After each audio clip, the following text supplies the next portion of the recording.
bienvenue pour ce live démystifier ensemble la sexualité masculine cette fois-ci. Et je suis en joie d'en parler avec vous et avec Nicolas Millet qui est beaucoup, qui a été donc kiné, ostéo, hypnothérapeute. Et Nicolas qui va me retrouver en live pour en parler ensemble en toute confiance et sans tabou. Ça y est.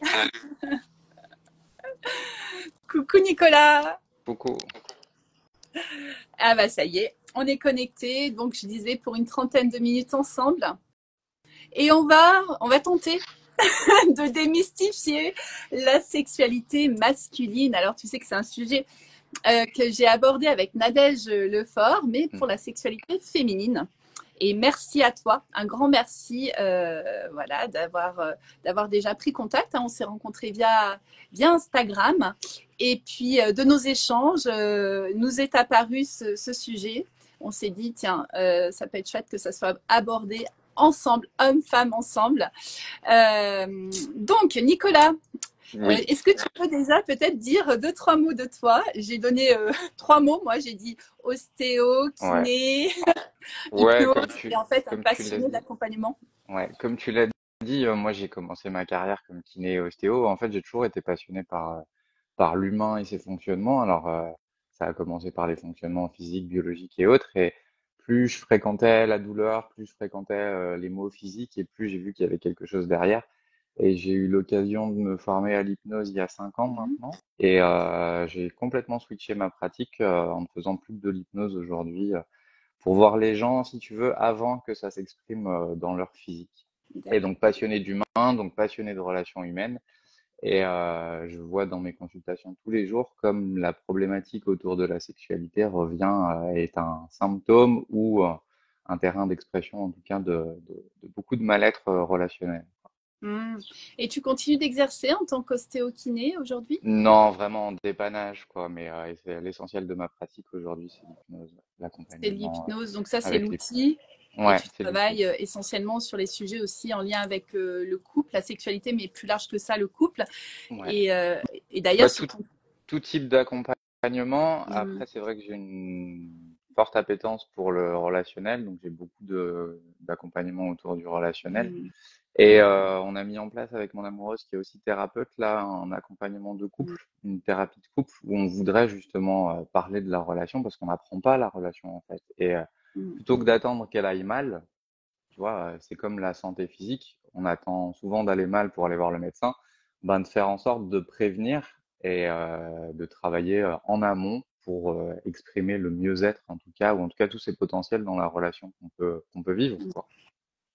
Ouais, c'est chouette. Donc, on peut te retrouver hein, sur ton compte Ouais, Instagram où vous partagez avec ton amoureuse ouais, justement toute une série de petites vidéos, d'échanges. c'est Et ça. et c'est très, très riche. Alors, Nicolas, aujourd'hui, allez, on rentre dans le vif du sujet. On a Allez. 3 mythes. Ouais, 3 mythes ou réalité, je ne sais pas. Tu vas me donner ton avis. Donc, moi, j'ai fait passer un petit sondage.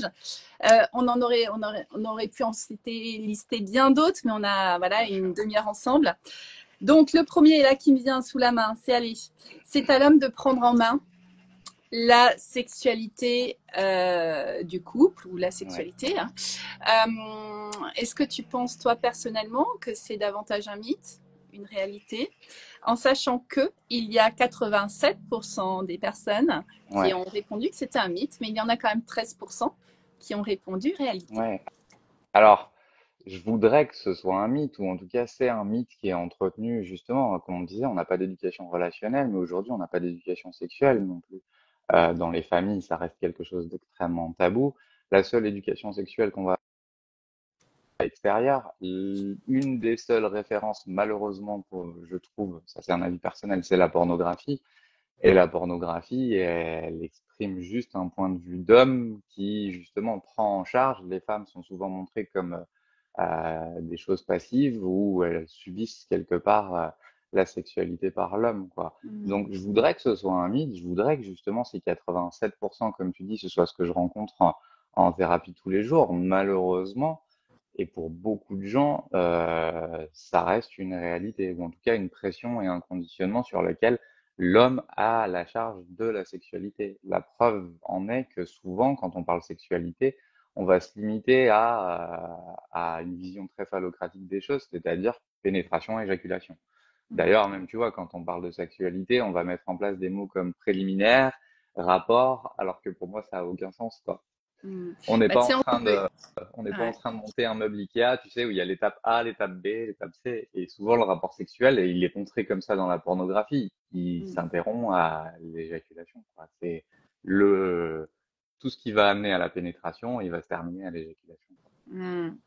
Alors, il me vient deux choses. Alors, au niveau de l'éducation, en effet, hein, tu parles de pornographie tout simplement parce que on s'est un petit peu auto-éduqué. Oui, Donc, on a reçu, alors les personnes de nos générations, on va dire, mais en tout cas, on a reçu une éducation à la sexualité très minime, voire je crois que j'en ai même pas eu, moi, trop au collège lycée.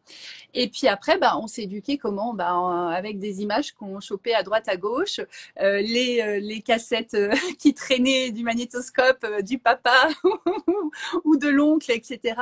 Et du coup, voilà, on est face à ces images, on est face à ces actes, et on se dit, bah tiens, c'est ça. Mais quand je dis on, c'est du coup, c'est femmes et hommes, en ouais, fait, on est éduqués comme ouais, ça. Donc, les hommes vont se mettre une sorte d'injonction bien sûr. à la performance et la femme va se mettre aussi une injonction à il faut que je sois bonne pour mon satisfaire aussi, pour garder aussi mon partenaire. Et voilà, on a eu ça. Ouais, Ça fait alors, partie de la sexualité. même là-dessus, Attention, moi, quoi, je suis pas en train de dire c'est c'est pas bon, mais en bien tout cas, sûr. on a eu que ça. On a eu que Ouais. ce volet-là, cette Et même porte là-dessus, il d'entrée. y a une différence, je pense, entre les hommes et les femmes, pour en avoir parlé avec beaucoup de femmes et avec beaucoup d'hommes, et être un homme moi-même. Il y a la pornographie, il y a les cassettes, et puis les hommes entre eux vont pas parler de sexualité comme les femmes entre elles. Les hommes entre eux vont peu en parler, où il va y avoir un peu ces combats égotiques de bien sûr j'ai la plus grosse, bien sûr je suis un bon coup, bien sûr je dure longtemps, bien sûr je... Et ils vont pas rentrer dans des détails de tiens, qu'est-ce que tu fais, ou dans des détails du rapport, alors que je crois, et tu pourras me confirmer ou m'infirmer si je me trompe, que les femmes ont un échange déjà peut-être un peu plus libre par rapport à ça, vont discuter autrement. Alors elles vont se poser des questions, ouais, comme tu dis, tiens, comment je peux être un bon cook, c'est quoi, comment tu fais une bonne fellation ou des choses comme ça. Les femmes entre elles vont avoir peut-être une parole plus libre autour de ça, même si elle est conditionnée justement par ce côté performance. Les hommes, il n'y a absolument rien, quoi. Donc le Mm. Il y a comparatif, presque du c'est mensonge, vraiment plus pour les hommes ont du mal à être dans le. Alors, quand on dit les hommes, il y a quand même beaucoup d'hommes aujourd'hui qui s'ouvrent, hein. oui, Mais voilà, dans l'ensemble, ont eu un petit peu plus de difficultés à aller vers cette vérité, parce que finalement, c'est aller vers notre vérité. C'est quoi pour nous bah, déjà l'amour, hein. Moi, c'est pour ça que je fais des enquêtes d'amour. C'est important de se poser la question, c'est quoi pour moi, c'est quoi pour l'autre. Et puis après, la sexualité, voilà, c'est quoi pour moi la sexualité et comment je veux la vivre là à l'instant où j'en suis dans ma vie, parce que c'est déjà évolutif, hein. ça, c'est une très bonne question. C'est quoi la sexualité? Moi, je reçois beaucoup de jeunes hommes, par exemple, qui viennent avec la problématique de je suis éjaculateur précoce ou éjaculateur rapide. Et rien que le fait, par exemple, de leur dire, est-ce que si ta partenaire, elle, avait un orgasme au bout de 15, 20 ou 30 secondes, est-ce que tu jugerais ça négativement? Et bien souvent, tu les vois sourire, et évidemment que non, ce serait pas un problème. Mais comme la sexualité est limitée justement dans leur tête, et même souvent dans le couple, parce qu'il n'y a pas de discussion autour de ça, ah, je reviens encore dessus sur pénétration, éjaculation, bah si j'ai éjaculé au bout de 30 secondes, le rapport sexuel est terminé. Parce que pour eux, sexualité, ça se limite à ça, en fait. Alors que la sexualité, c'est beaucoup plus large que ça, en tout cas à mes yeux. Et c'est ce que j'essaye de leur transmettre, que la sexualité, c'est bien plus que le rapport de pénétration, en fait. Alors justement, tu me fais la petite transition avec un des autres mythes là, auxquels je pense. Les préliminaires, on va revenir sur ce mot-là, les préliminaires sont davantage pour les femmes que pour les hommes. Ouais, Alors, alors les après, résultats, ouais, 71% ont dit que c'était un mythe. ouais, mais encore une fois, tu vois, le terme préliminaire, c'est comment, ça, pour moi, ça révèle justement une vision de la sexualité. T'as beaucoup d'hommes qui vont ne pas aimer les préliminaires, encore une fois, parce que peut-être ça va entamer leur performance. C'est-à-dire que si déjà je me suis fait un quart d'heure, 20 minutes, et qu'est-ce qu'on appelle préliminaire? Est-ce que quand on parle de préliminaire, on est déjà dans, par exemple, des rapports euh, oraux, des rapports masturbatoires ou des choses comme ça. Et Parce que moi, tu vas me dire préliminaire, un préliminaire, pour moi, ça va être déjà la façon dont je parle à ma partenaire, la façon du temps que je vais lui accorder, l'écoute que je vais lui accorder. Ça peut être la façon dont je vais l'accueillir le soir. Ça peut être, tu vois, les préliminaires, pour moi, ça peut être une journée entière. Ou si tu parles juste de technique sexuelle, ben, c'est vraiment une vision de la sexualité. Et comme je disais tout à l'heure, on n'est pas en train de monter un meuble. Si on voit la sexualité justement un peu comme la pornographie, où c'est un espèce de menu avec entrée, plat, dessert, je pense qu'on rate énormément de choses. Et c'est ce que je partage dans mes consultations avec les hommes ou avec les femmes.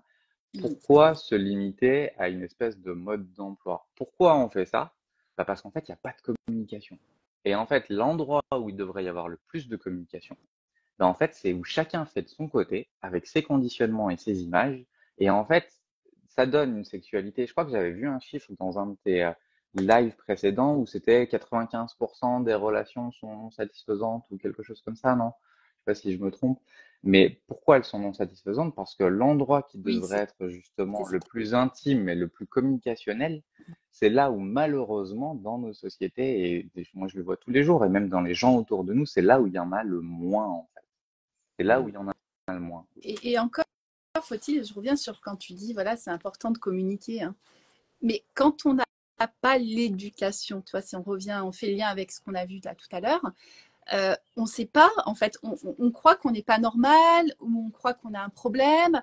Moi, par exemple, je pouvais me dire, bah, comment ça se fait que ce soir, je n'ai pas envie Ouais, de faire l'amour, alors que si c'était ce que je connais aujourd'hui de l'amour, j'aurais eu envie quasiment tous les bah soirs, oui, tu vois. Mais du coup, c'est pas dire à mon partenaire, bon, bah finalement, je n'ai plus de libido, tu vois, du coup, on va parler de ça. Donc, c'est communiquer, mais encore faut-il avoir la connaissance de l'humain. Tu parlais de notre fonctionnement humain, de notre psychologie humaine, de notre nature humaine, et après de notre, la connaissance de soi, de nos zones de plaisir, de désir, etc., selon là où on en est, parce que c'est mm, très mm, variable. Pour une femme, c'est mm, très, très, très bien variable sûr. selon les cycles. Et après, pouvoir communiquer avec l'autre. Mais c'est pas tout de suite aller, quand on dit communiquer, c'est pas non plus aller chercher tout de suite une solution à quelque chose Non, qu'on croit être un problème qui n'en est finalement pas un. comme, comme tu dis, souvent les gens vont venir en disant j'ai un problème de libido, ils vont tout de suite s'attribuer une problématique alors que parfois c'est juste un symptôme de quelque chose d'autre. Et comme tu l'as dit, encore une fois, pour moi, c'est la preuve que c'est extrêmement conditionné. Et plus les choses sont enfermées, et plus pour moi la solution, c'est justement d'ouvrir. Alors au départ, peut-être ouvrir dans un cadre sécurisé, avec un thérapeute, avec des amis, avec ouvrir cette parole-là, en fait. Et c'est pour ça que je trouve géniaux tes lives et que j'ai à cœur aussi de transmettre et d'ouvrir ces espaces-là, parce que oui, tu te poses des questions et tu vas te dire je ne suis pas normal parce que, et c'est tous les conditionnements moraux qu'on a autour de la sexualité. Pour une femme qui a du désir, une femme qui a envie, une femme qui a, elle va vite être traitée de salope en fait. Et à l'inverse, un homme qui n'a pas envie, on va tout de suite lui dire mais qu'est-ce que t'as un problème, t'es pas un homme, etc. Donc il y a beaucoup de femmes et beaucoup d'hommes qui forcent leur sexualité dans un sens ou dans un autre. C'est-à-dire en ayant une sexualité ou au contraire en n'ayant pas de sexualité. Parce que si je demande trop, on va dire que je suis une salope, etc., etc. Donc c'est déjà, comme tu dis, se connaître soi en fait. Et comme tu le dis dans ton parcours et dans mon parcours, ça a été pareil. C'est-à-dire que quand tu connais la sexualité justement ouverte, pas au sens de multiplier les expériences, mais de d'autoriser ce terrain-là comme expression de ce que je suis, mais en fait, les questions se posent même pas. Enfin, tu vois, le côté putain, j'ai tout le temps envie en fait, ou bah je comprends que j'ai des phases où j'ai pas envie et je peux en communiquer plus librement dessus. Mais c'est comme toute chose, au départ, tu vas pas commencer à courir avant de savoir marcher. Pour communiquer à l'autre ce dont tu as besoin ou tu as envie, bah faut déjà te connaître toi en fait. Alors pour une femme, ça va être l'exploration de son corps, l'exploration de son désir, l'exploration de la masturbation, etc., etc. Et oui, là, c'est tout de suite connoté, mais est-ce que je reste dans ce conditionnement et je prie pour un jour tomber sur un homme qui me permettra de découvrir? Mais les hommes en face, ils font la même chose en fait. Ils s'enferment dans leur conditionnement de je dois être un bon coup et c'est ça être un bon coup. Ils s'empêchent aussi la communication et d'obtenir ou d'acquérir une sexualité épanouie. Moi, à titre perso, c'est justement des femmes qui m'ont permis de découvrir ma sexualité parce que c'était des femmes assumées. Elles m'ont permis justement de découvrir ma sexualité parce que moi, éducation très normale, on n'est que des garçons. une femme, c'était une petite chose fragile, et puis je voulais surtout pas être le gros chien ou le mec qui pense qu'au cul ou qui, tu vois, donc la sexualité, c'était très doux, très encadrant, très protecteur, mais en même temps, j'enlevais toute une face de la sexualité, en fait, Mm. pour ne pas être justement vu comme le mec qui en a rien à foutre des femmes, etc. Et c'est justement la rencontre avec des femmes qui m'ont montré que non, elles assumaient leurs désirs, etc. Et ça ne faisait pas de moi un, une brute, un sauvage ou quoi que ce soit d'autre. Et de voir des femmes qui assument leur sexualité, c'est extrêmement libérateur. C'est pour ça que j'encourage les femmes. Et malheureusement, je regrette que ce soit encore peut-être à vous de prendre cette place-là, parce que c'est les hommes qui vous ont enfermé et c'est à vous de vous libérer.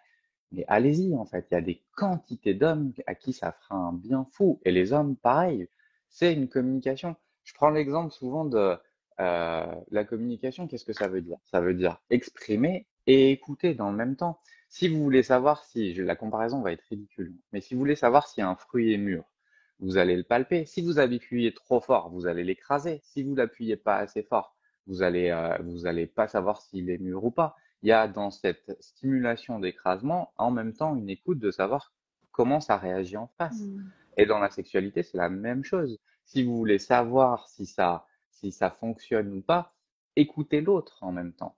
Et permettez-lui aussi, et permettez-vous. Je veux dire, on n'est pas en face d'un fruit, on est en face de quelqu'un qui est capable de parler. Est-ce que ça te plaît? Est-ce que ça te plaît pas? Alors, si vous avez peur que ce soit pas naturel pendant l'acte, mais faites-le en dehors de l'acte. Qu'est-ce que tu aimes? Qu'est-ce qui te fait peur dans ces moments-là? Comment tu vois la sexualité? Je pense que justement, d'enlever le tabou autour de la sexualité, ça fait beaucoup de bien. Mm. Et peut-être même en dehors de ce moment-là, de se dire, Mm. tiens, ça permet d'apprendre et de s'apprendre et d'apprendre à l'autre. Moi, je suis horrifié par le fait de voir des gens qui se mettent en couple et qui ont déjà du mal à se dire ce qu'ils aiment manger ou ce qu'ils aiment pas manger. Alors souvent, je leur pose la question. Alors, si vous avez du mal à dire, par exemple, que vous n'aimez pas faire ça ou pas faire ça, comment ça se passe dans la sexualité? Et c'est hallucinant de voir le nombre. Alors, j'aime bien le côté, c'est un mythe à 87%, mais c'est pas ce que je vois tous les jours, quoi, où la sexualité reste quelque chose d'extrêmement tabou, de conditionné, et on va avoir des repères des est-ce que c'est normal qu'on fasse l'amour qu'une fois par mois, qu'une fois tous les 3 mois, que... Mais en fait, c'est, je pense, bien souvent parce que il y a des non-dits derrière, il y a des silences, et en fait, au lieu de traiter ensemble et de prendre ça ensemble, ben, chacun vit de son côté, quoi. Mm. Et oui, donc là, il y a trois responsables, hein. Il y a déjà de soi à soi, donc Oui, soi-même, nous sommes responsables. Après, voilà, il y a l'autre, hein, il y a le partenaire, et puis après, il y a le nous, parce que s'il n'y a pas, il y a cette responsabilité commune aussi, pour être dans une sexualité source de plaisir, hein. ouais, Voilà, les échanges sont importants, et quand on parle de communication, tu l'as dit, il y a les mots qui sont importants, souvent on les oublie, et il y a des personnes qui sont très bloquées, hein, au niveau des mots, mais il y a aussi, voilà, le toucher, il y a la vue, il y a tout ça, et c'est super important de se connecter à ce qu'on ressent et d'oser exprimer ce que l'on ressent c'est euh, c'est aussi. ça. On a fait une vidéo avec ma chérie qui va sortir où on parle de sexualité et on dit par exemple, les femmes ont jamais envie ou quoi que ce soit, etc. Mais si votre femme ou votre partenaire, vous lui avez pas donné déjà d'attention et de connexion dans la journée, c'est-à-dire que vous l'avez pas écouté, vous lui avez pas parlé, vous l'avez pas touché, vous l'avez pas, bah c'est un petit peu pareil. Je prends l'exemple dans cette vidéo et j'aime bien les exemples un peu cons. C'est comme si on vous demandait de sauter dans la piscine sans vous mouiller. La nuque sans vous préparer. On n'a pas forcément envie en fait. Donc et c'est pareil. Alors les hommes, eux, ils ont ce côté un peu de se dire, bah c'est comme ça et je vais y aller.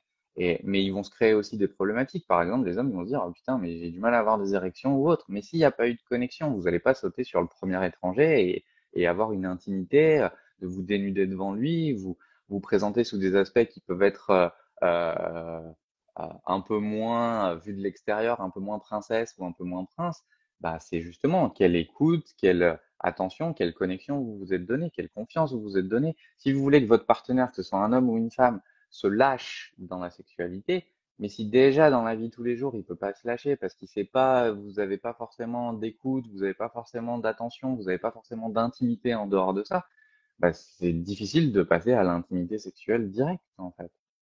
Pour moi, c'est pas forcément des manques de libido, c'est que le terrain n'est pas propice à ça, en fait. Mm, Et ça commence, comme tu le dis, par un regard, par une mm. attention, par tout ça, en Mm. Et puis selon les sensibilités, parce qu'il y a des personnes qui ont. C'est Nadège Lefort qui en parle très bien. Elle l'avait évoqué dans un des lives, je crois que c'était sur quand on parlait du désir, fait. que les femmes ont moins de libido que les hommes. Je crois que c'est à ce moment-là. Mais en fait aussi, tout dépend de notre nature érotique aussi. Il y a la libido qui peut être spontanée. C'est-à-dire avec, voilà, alors souvent on l'associe aux hommes, hein, mais comprenez bien, quand même pour ceux qui écoutent, qu'il y a des femmes qui sont aussi, qui ont une libido beaucoup plus spontanée que d'autres femmes. Voilà, donc on est très différents. Puis il y a la sexualité, il y a la libido, le désir qui peut être aussi réactif. Donc c'est ce que, tu vois, j'ai un petit peu entendu dans ce que tu Hmm. dis. Et du coup, pour certains, ça va être écouté, être vu, d'avoir au moins un câlin. Et puis pour d'autres, pas du tout. Et c'est pour ça que c'est indispensable d'échanger avec sa et Mais son même pour nouveau la même partenaire, surtout. personne, Voilà, même et pour la même, même personne, voilà, et même au même sein de la pour, même relation, tu c'est peux ça, et avoir même des au sein, moments, ouais, et au tu même, peux avoir, pardon, oui, vas-y, vas-y. c'est ça, et c'est ce que je voulais dire. Donc ça peut changer deux femmes, les femmes entre elles ne fonctionnent pas pareil, mais moi je sais que selon j'allais dire les jours, même les heures, je ne vais pas avoir besoin du même stimuli pour me mettre en désir. Carrément. Et ça, c'est OK. Mais tu vois, tu dis les femmes, mais les hommes, pareil. À titre personnel, moi, je sais que j'ai besoin de sentir une connexion avec la personne. Alors, parfois, la connexion peut passer en 4 secondes, et parfois, il va falloir Ouais, plus de temps. Mais, ouais, j'ai besoin de cette connexion. Il y a des gens qui sont peut-être plus ouais, mécaniques ou mécanistes. Moi, j'ai besoin d'y inclure le mental, l'émotionnel, etc., etc. Mais parfois, ça peut passer en 4 secondes, et parfois, ça peut passer en 1 heure ou 2 ou 3 ou pas. ouais. Parce que l'environnement, le stress, les événements que je vis à côté font qu'ils ont un impact. J'ai une fatigue physique, émotionnelle, mentale, tout ce que tu veux. Bah, j'ai pas envie Ouais, en fait. ouais.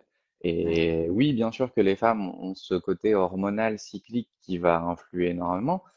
Les hommes, par la testostérone, sont peut-être moins cycliques, mais il y a aussi d'autres facteurs qui peuvent jouer, la fatigue, euh, le mental, etc. Parce qu'on est dans des sociétés où on n'est pas coupé de notre environnement, en fait.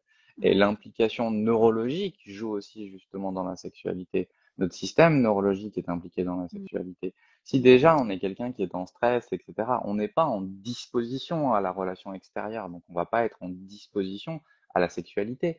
Nos systèmes de stress, notre système nerveux sympathique, quand il s'active, c'est la survie. Quand on est en mode survie, c'est normal, entre guillemets, de ne pas avoir envie de sexualité. Si une bête sauvage me poursuit, je vais pas penser à me reproduire, en fait.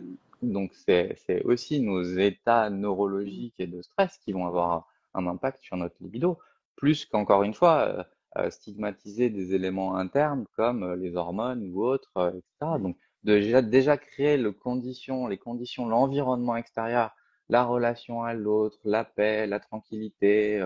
Et il y a plein de choses pour jouer là-dessus, la musique, et puis de travailler sur soi pour voir quels peuvent être les facteurs déclenchant ça. Je prends un exemple tout bête, par exemple, on va partir sur carrément autre chose, mais sur le type d'attachement qu'on a. C'est une théorie qui est développée par Bowlby sur l'attachement qu'on va avoir en mode relationnel. Il y a par exemple un type d'attachement qui est anxieux et un type d'attachement qui est évitant. L'attachement évitant, il a une activation quand il est engagé avec quelqu'un d'autre. Donc par exemple, moi je l'ai déjà rencontré, des gens qui vont inconsciemment, pour écarter un peu l'engagement, vont avoir un engagement affectif ou un engagement sexuel pour ne pas être pleinement engagé. Et j'ai rencontré par exemple un homme qui venait me voir qui, depuis qu'il était marié, n'avait absolument plus de libido. C'est une mécanique inconsciente de protection qui fait que ça lui permet de ne pas être engagé complètement parce que quand il est engagé complètement, il a un trauma qui fait que ça active son stress, etc. Donc ça donne parfois ça. L'anxieux, lui, au contraire, il a besoin d'engagement. Et il va être accro un peu à cet engagement, mais s'il est par exemple dans un couple depuis longtemps, bah, il va trouver curieux d'être attiré par quelqu'un d'autre où il va chercher à l'herbe est plus verte ailleurs, parce que ce nouvel engagement va lui générer justement de la dopamine ou autre. Donc en fait, il y a plein de choses inconscientes intérieures qui vont avoir des conséquences sur notre libido. Et à l'inverse, du coup, l'exploration de ce terrain-là, de notre sexualité, peut avoir des vertus thérapeutiques sur nos attachements, sur nos inconsciences, etc. Mm. Donc Et du coup, c'est quelque chose d'extraordinaire, ouais. Et au-delà de la libido, ça a une influence sur la libido, mais j'ai envie de te dire, quand tu t'entends, c'est sur la relation amoureuse. évidemment. Et je pense qu'on est tout à fait d'accord de dire qu'il y a beaucoup de relations qui foirent, parce que ça foire au niveau de la sexualité, alors que ça pourrait être totalement Évidemment. évité, tu vois. C'est pour ça qu'on en parle et qu'on choisit d'en On parler a aujourd'hui. été conditionné par nos relations. Nos relations, les premières relations, nos parents, notre éducation, Mm. nos amis, les traumas qu'on va vivre avec les relations, nous blessent et nous enferment et nous construisent un peu égotiquement. Donc c'est quelque part par la relation qu'on va pouvoir aussi s'en sortir. C'est pour ça que j'aime autant la relation, parce que c'est un terrain d'apprentissage qui est extraordinaire. Mais s'il y a une problématique, on fait toujours la même mécanique. C'est par exemple prendre sur soi, se taire, se culpabiliser, etc. Mais en fait, on va pas trouver une nouvelle Mm. solution. Donc oui, c'est difficile d'apprendre à s'exprimer. Mais si on ne le fait pas, ben on ne changera jamais, en fait. Si je veux développer mes muscles, mais que je ne fais pas de sport, que je ne bouge pas, ils vont pas se développer parce que je vais lire des livres. Ils vont pas se développer parce que je vais comprendre les choses. C'est pour ça que, par exemple, dans le développement personnel, il y a plein de gens qui savent énormément de choses, mais dans quelle mesure ils agissent différemment. Et, et alors, pour revenir à notre troisième mythe, Ouais. qui est en lien avec ce que tu viens de dire aussi, l'émotionnel, hein, qui joue sur la libido. Les hommes n'ont pas de problème émotionnel avec le sexe. 86% ont dit que c'était un mythe. En tout cas, voilà, 86% dit mythe. Je pense qu'on aurait pu dire aussi les hommes ont moins de problèmes émotionnels que les femmes. Et là, on aurait peut-être eu moins de personnes qui auraient dit mythe. Voilà, et c'est une réalité. Encore Mais une en tout fois, cas, toi, tu vois, c'est en un tant que femme, conditionnement, et ce qui fait que l'homme qui va être en bonne santé et qui va avoir une libido normale, etc., il va se dire tout va bien, mais déjà, c'est pas la majorité. Et surtout, du coup, quand il va avoir un problème, mm, si être un homme, c'est ne pas avoir de problème avec la sexualité, il y a le côté, putain, je suis pas un homme, donc soit il va se créer une pression supplémentaire et il arrive à la gérer, mais du coup il va pas avoir une sexualité épanouie, puisque du coup mm, il va être focalisé sur lui et est-ce que ça marche ou est-ce que ça va pas marcher. Et ça donne des problématiques qu'on rencontre parfois quand les hommes osent venir consulter sur ben, des problèmes d'érection, des problèmes d'éjaculation, des problèmes de désir, des problèmes, etc., etc. Ou alors ils vont rejeter ça sur leur femme en disant mais tu me mets trop la pression ou etc. etc. Ou parfois ils vont aller justement chercher quelqu'un d'autre, voir que là ça fonctionne parce que les engagements sont pas les mêmes, mais ça reste émotionnel et se dire bah le problème c'est mon couple et donc je vais aller voir ailleurs, etc. etc. mm, Au lieu de résoudre le problème, ils vont le déplacer. Ils vont mm. le déplacer. Mais Dans les, dans les problèmes émotionnels, tu vois, qui me venaient aussi en tant que femme, tu vois, il y a les problèmes, il y a tout ce qui est complexe, complexe du corps, donc là, pour l'homme, ça peut être complexe du sexe, même les femmes ouais, aussi, hein, aujourd'hui. C'est tout ce qui est honte, la peur de mal faire, de pas être assez aussi, la peur du jugement. Donc, tu vois, est-ce que les hommes sont davantage épargnés que les femmes? oui parce C'est qu'ils sont du bon côté de la barrière. On va pas remettre en question dans la sexualité un homme, on va souvent remettre en question une femme.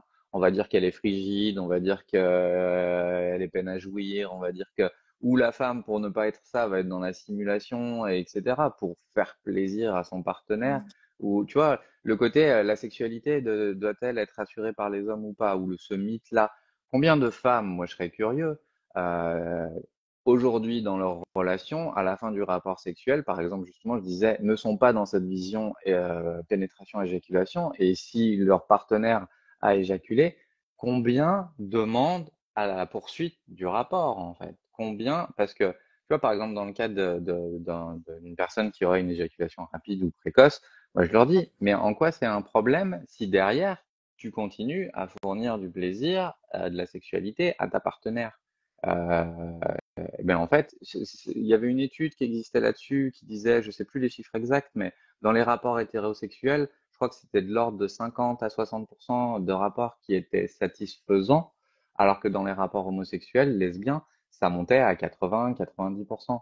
Donc, il n'y a pas besoin d'un pénis pour avoir du plaisir. Et je pense que si les femmes aussi libéraient et s'autorisaient leur parole autour de ça, la pénétration peut être une voie d'accès au plaisir, mais ce n'est pas la seule voie, en fait. Et puis, quand bien même, l'homme, il est doté de mains, il peut y avoir des sextoys, il peut y avoir des choses qui font que si justement, si même l'accessoire est intégré dans la sexualité comme un prolongement de ce que je suis, si je prends plaisir à donner du plaisir à ma partenaire, que ce soit avec mon pénis ou avec mes doigts ou avec un objet, si je suis dans cette communication, dans cette danse, dans ce dialogue, mais en fait, c'est même pas une question. Alors qu'il y a beaucoup de femmes qui vont dire à leur partenaire éjaculateur rapide, non, mais c'est pas grave, tu sais, elles vont prendre sur elles, mais ça va nourrir une certaine frustration.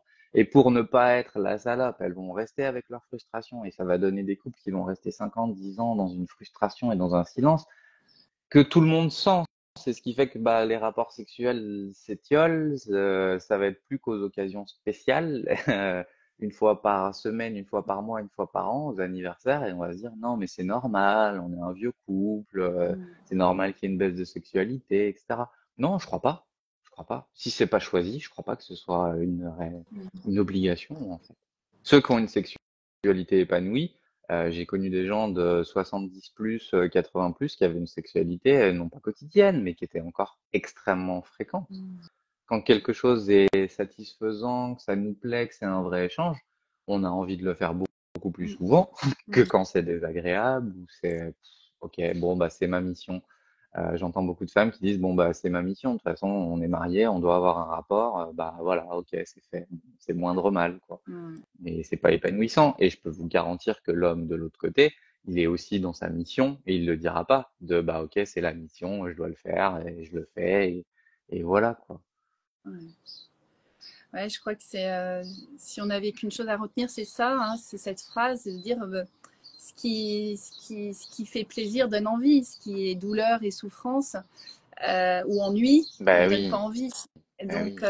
c'est à chacun de retrouver ce qui nous met envie en deux mots, hein, parce que pour moi, la sexualité, elle débute, comme tu en as parlé avec les préliminaires, c'est faire l'amour à la vie déjà. Et quand on est dans l'amour à la vie, je pense on est beaucoup plus à l'aise, naturel, spontané dans notre sexualité. Ouais, et on se rend compte que tout est sexualité en fait.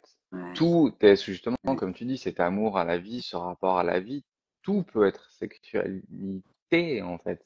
Mais tu connais mieux que moi la voie du tantra et autres. Tout est sexualité. Et quand on s'ouvre à ça, on peut se rendre compte, même pour un homme, qu'on peut prendre énormément de plaisir. Moi, je peux avoir des choses proches de l'orgasme ou orgasmique sans avoir d'éjaculation, en fait, dans une simple caresse, un simple regard, une simple parole. Ça fait très perché de dire ça, mais pas du tout, en fait. Alors que j'ai pu avoir pendant des années des éjaculations que je pouvais appeler orgasmes, mais qui sont à des millénaires de ces sensations-là, en fait qui sont en termes d'intensité, en termes de partage, en termes de, qui sont mais ridicules par rapport au plaisir qu'on peut avoir à être pleinement conscient et pleinement engagé dans cette communication à l'autre, en fait. Donc, ouais. la sexualité peut être partout, ou même dans un acte sexuel, elle peut être complètement absente, en fait. Oui, vraiment. Quand c'est transformé en acte mécanique. C'est ça. Tu sais quoi, là tu m'ouvres la voie parce que la voie du tantra, alors en effet, comme tu dis, ça peut faire vite percher, puis il y a beaucoup pas de dérives, mais beaucoup de choses qui sont Oui, dites il y a beaucoup de dérives. du tantra, de fantasmes aussi. Donc maintenant, quand j'aborde ces sujets-là, tu vois, je veille aussi Ouais. à, à préciser de quoi je parle quand je parle de la voie tantrique. Et là, prochainement, les prochaines semaines, prochains mois, je vais avoir de sacrés chouettes invités. Cool. J'étais à un festival, la Joy Tantra, donc voilà, pour moi personnellement, puis professionnellement, ça me permet aussi d'échanger, d'explorer, de prendre des contacts, de faire voilà, de trouver des personnes aussi interviewées. Et donc là, je vais avoir de chouettes invités, donc des animateurs tantra de renommée Cool. qui vont venir parler de tout ça. Ils en parleront beaucoup mieux que moi, je pense. Et en tout cas, merci, grand merci à toi, Avec grand Nicolas, plaisir. Avec grand plaisir. d'avoir créé cet espace avec moi, parce que ça nous tient, toi et moi, hein, à Oui. cœur. parce que on n'est pas des médecins, des sexologues en tant que tels, mais je pense qu'on est aussi responsable en tant qu'accompagnant de se dire waouh, rien que de parler, c'est déjà Ah presque bah oui, se libérer, bah ça fait soulager déjà énormément de et bien, ouais. apaiser. Et puis Mm. quand tu connais justement une sexualité épanouie, mais tu as envie que tout le monde connaisse ce plaisir et ce bonheur-là, en fait. Et quand dans un couple, justement, tu connais ça, mais tu te rends compte à quel point c'est un espace de découverte. Moi, j'aime beaucoup Osho, et pareil, il a été un peu détourné, où on a dit, tiens, c'est juste une secte sexuelle ou autre. Mais en fait, pas du tout, pas du tout. En fait, c'est où tu vois, comme le tantra, oui, bien sûr qu'il y a beaucoup de dérives et autres, il faut se méfier parce que comme on touche un sujet un peu tabou et on est justement dans du plaisir ou autre, bien sûr qu'il y a énormément de dérives et de pas confondre justement la dérive avec la pratique, quoi. C'est bien plus large que ça. Eh ben, merci à toi. Avec grand plaisir, merci à toi. Merci à tous ceux qui étaient connectés, donc qui sont connectés en direct, et puis il y en a beaucoup plus en En replay. Alors replay. sur Instagram, et puis je vais veiller à raccourcir maintenant les périodes où je les mets également en ligne sur YouTube. Donc la petite communauté qui commence aussi à grandir. Donc pensez à vous Cool. abonner à la chaîne YouTube, à ma chaîne YouTube où vous avez une vidéo minimum par semaine. Donc sur les sujets de la sexualité, de la rencontre, de la relation amoureuse, de l'amour divin, de l'amour fraternel, de l'amour, voilà, avec un grand A. Ouais. En tout cas, moi, je questionne l'amour et je m'arrête déjà au questionnement. Je cherche pas forcément la réponse.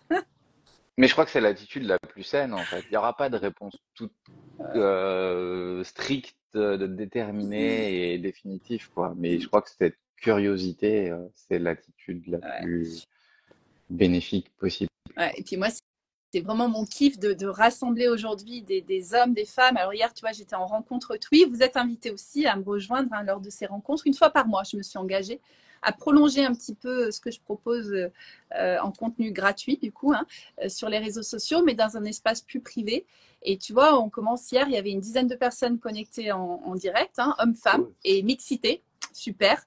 Et une dizaine qui m'ont demandé le replay et il commence à y avoir des super connexions, on libère les voix, on se questionne sur l'amour, sur la relation, sur pourquoi l'amour aussi. Finalement, c'est peut-être une bonne question. Donc, vous êtes invité, Nicolas, tu es aussi invité un jour, Avec pourquoi pas nous plaisir. retrouver, pourquoi pas avec ta compagne aussi pour parler, pour témoigner peut-être aussi. Bien sûr, Voilà, avec plaisir. prochain rendez-vous, ça sera le 1er août pour ces rencontres TWI en Zoom, en ligne. Et c'est gratuit. Ça marche. Voilà. Ça marche. Merci beaucoup. Merci à toi, Merci. passe une très bonne Gigi là journée. qui met son petit commentaire. Oui, merci pour vos commentaires, merci pour vos likes, merci pour voilà pour cette visibilité aussi que vous nous permettez de gagner pour faire circuler et circuler encore cette énergie et ce message. À tout bientôt. À bientôt.